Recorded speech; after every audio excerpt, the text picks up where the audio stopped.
مساء الخير السادة المشاهدين. الحلقة الأولى من برنامج جنب الصندوق هنناقش فيها موضوع الزبالة في اسكندرية، ومعانا إحدى المختصين. مساء الخير يا فندم. مساء الخير. إيه هي الجهود والإجراءات اللي هتقوم بيها وزارة البيئة للقضاء على مشكلة الزبالة في اسكندرية؟ والله احنا في الحقيقة يعني عملنا لجنة على أعلى مستوى لبحث المشكلة اللي موجودة في المحافظة. يا ريت حضرتك توضح يعني إيه على أعلى مستوى؟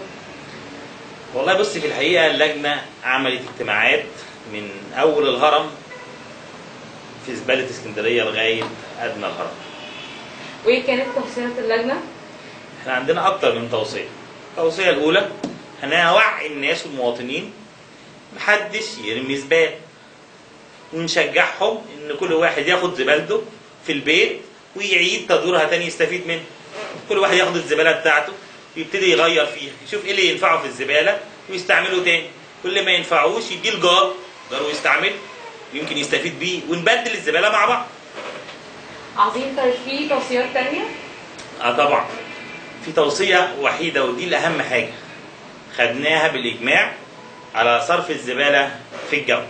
احنا عندنا لقينا كل حاجة بتتم ما بين أفق طوب رأسي. طب الزبالة ليه بنرميها تحت أو في الجنب؟ نرميها في الهواء نطلع بيها لفوق. يعني دي الحاجة الوحيدة لغاية دلوقتي اللي ما طلعتش لفوق. نطلع الزبالة لفوق ونرميها في الجو. طيب لما الزبالة تسقط من على دماغ الناس، تقع على دماغ الناس، لا احنا أخدنا بالنا وعملنا لجنة متخصصة وجمعنا خبراء واتفقنا مع وزارة الطيران وقعدنا مع البيئة وقعدنا مع الصرف ووصلنا لقرار مهم جدا هيفيدنا في حاجتين. أولا إن احنا هندي خوذة واقية لكل مواطن، هتوقيه من حاجتين، من الزبالة ومن المظاهرات، عشان ما نقعدش كل شوية نسمع إن هو يقعد يسمع مظاهرات برضه هتأثر عليه. طيب والخوذ دي المواطن هيجيبها منين؟ وازاي؟ والله يعني احنا كلفنا لجنة عشان نبحث الموضوع. الوزارة قامت عملت بروتوكولات وتعاونات مع شركات أجنبية متخصصة في تصنيع الخوذات، ودي متوفرة في كافة مخازن الوزارة وسعرها رمزي جدا 125 جنيه. يعني أي حد عنده محدود الدخل ممكن يستخدمها، موجودة في الأحياء وفي المرور وممكن أي حد من محدود الدخل يشتريها. وهل المواطن محتاج ترخيص؟ تراخيص احنا مش عايزين بيروقراطية، مفيش تراخيص. كل مواطن يروح للاسم الشرطة، طبعا لازم يروح اسم الشرطة، بيروح له بصورة الرقم القومي بتاعه، يقول للاسم ان هو مواطن، لازم يثبت ان هو مواطن.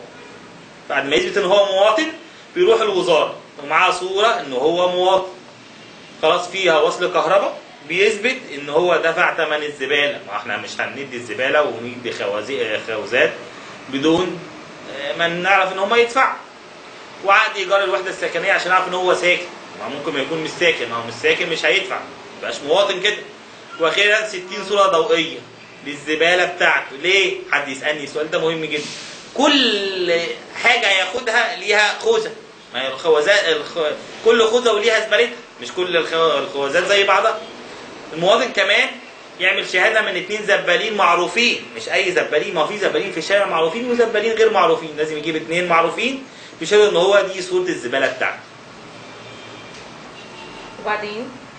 بعد كده هنتفق مع وزارة البيئة بإرسال لجنة للتحقيق من البيانات دي. ما هو كل واحد بيدينا بيانات لازم نتأكد البيانات ديت مقدمة من المواطن عشان ما حدش يضحك على الناس، ودي اللجنة ترسل رد للمواطن بالبريد عشان يبقى متأكدين ان هي توصل له، والبريد هيكون مسجل خلال 75 طبعا من الساعة، عشان الوقت بتاعنا لازم ناخد وقتنا في الدراسة، هي 75 يوم. كل مواطن لازم دي طبعا بعد السرعة، ولازم المواطن بيتقدم بشكوى مرفق بها المستندات السابقة لمصلحة البريد ان هو لم يتلقى بريد مستعجل خلال 75 يوم. احنا بنتلقى كمان بالشكاوي عن طريق جميع المكاتب الموجودة في أنحاء الجمهورية. ممكن نتصل على الخط الساخن اللي هيطلع قدامكم على الشاشة دلوقتي. في الآخر هيوصل لنا الإخطار. طيب هيكون عليه صحة معاينة البيانات أو عدم صحتها. المواطن هيتوجه تاني مرة تانية لوزارة البيئة، طبعا هنا عشان خاطر نأكد ان تواصل الشعب مع الوزارة والحكومة، ففي تواصل لازم نجيبه أكتر من مرة، نعمل معاه لقاءات ولازم نعمل اندماج. ونقدم صورة من الإخطار دون أي ترخيص، فيصدر الموظف المختص تصريح مؤقت باسمه عشان يستلم الإيه؟ الخوذة. تصريح مؤقت ممكن التوضيح، وكمان يا ريت حضرتك تقول لنا المواطن يستلم الخوذة منين؟ الاستلام من المخازن الوزارة أو من المرور أو من الأحياء. التصريح المؤقت ده عشان خاطر الوزارة تتأكد من جدية المواطن، بياخد الخوذة حوالي 60 يوم، بيصدر بعدها قرار الوزارة بإصدار تصريح ممتد بعد التصريح المؤقت. وفي حالة المخالفة تقوم الوزارة بسحب الخوذة من المواطن ويدفع غرامة بسيطة جدا، هو أخدها ب 125 هيدفع 3200 والحبس 3 أسابيع. طيب إذا الإخطار اللي جاء المواطن بعد الموافقة على منحه التصريح، إيه الحل؟ والله بصي، المواطن يكون قدام حاجة من اتنين. أولا بيقدم تظلم للوزارة، الوزارة دي الأم بتاع المواطنين، كل حد عنده حاجة يتقدم تظلم فيه، يرفق بيه صورة من المساءلة بتاعته، يحط طبعا رسوم بسيطة جدا 150 جنيه، ده نظير التظلم. خلاص؟ وطبعا بيثبت فيها هتولى فحص التظلم بتاعه اللجنة الموجودة، وإذا ثبت أحقية المواطن فيصدر له ترخيص مؤقت فورا، مش هنستنى بقى احنا 75 يوم تاني، لا، عشان ايه؟ ما يقولش ان في تعطيل وفي بيروقراطيه في البلد. هنصدر فورا ودون اي اجراءات اخرى. لو ثبت العكس، المواطن هنا هيشيل زباد فوق دماغه بدون خوذه ويرميها في اي داهيه هو عايزها. حضرتك قلت لا، قلت اولا طيب وثانيا ما في، هيدفع غرامه بسيطه 1500 جنيه ثمن المستندات المزوره وغير المطابقه والتراخيص المؤقته اللي صدرته وغير ذلك. في اي حاجه ثانيه؟ في بعض النقط القانونيه المهمه لازم نتكلم فيها. واحد، الخوذه دي بتاعتي ولا بتاعتك ولا بتاعت المواطن؟ لا، دي ملكيه خاصه لوزاره البيئه، ودي عهد هيستلمها المواطن على سبيل الامانه. عارفين يعني ايه امانه؟ يعني لازم يرد الخوذه للوزاره عند الوفاه او العجز الكلي. يعني العجز الكلي افرض دماغه راح، ما لازم يرد الخوذه. هيلبسها فين الخوذه؟ الخوذه دي على الدماغ ودون تاخير، وبعد 3 ايام على الاكثر من تاريخ الوفاه يجي يسلمها لنا وبعد كده يروح يدفن. او حدوث العجز الكلي والا هيتعرض الورثه للمساءله القانونيه. 2، كل خوذه عليها رقم مسلسل، هيبقى فيه رقابه، ووحدات المرور تتمتع بصفه الضبطيه. كل واحد ماشي في الشارع نبص عليه نشوف، لف يا ابني رقمك كام؟ رقم الخوذه هي الرقم الموجود على جرنيه المواطن، يبقى هو الخوذه دي بتاعه، عشان محدش ياخد الخوذه بتاعت ايه؟ حد. ودي كمان عشان نواحي امنيه، عشان محدش يستخدم الخوذه بتاعته في حاجات تضر بامن الدوله. رقم 3، هيبقى فيه بقى كل 3 شهور كشف على وحده المرور لعدم طمس الرقم. ممكن الواحد يغير الرقم وكل واحد يبدل مع خوذته مع خوذه التاني، ويبقى ماشي كل واحد ماشي بخوذه مش بتاعته. شوف البلد هيحصل فيها ايه؟ هتبقى في عيوب، وجود اعقاب فيها، عيوب مواطنين، كل يعني هيكون في مشاكل. يتحمل المواطن كافه مصاريف الكشف على الخوذه. 4، تخضع الخوذه للكشف الدوري السنوي عشان وزاره الصحه. تقولي لي ليه؟ هقول لك، ما الخوذه دي لازم تبقى نظيفه.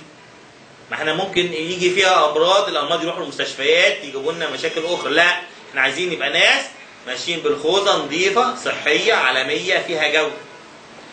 بعد كده عايزين لكل مواطن 3 سنوات من تاريخ تقديم طلبه والحصول على الترخيص انه بيقوم بتقديم دراسه عن تقييم الاثر البيئي، يعني اف بالانجليزي طبعا، يعني مش. طيب الشركه الاجنبيه هتنتج الخوذه امتى؟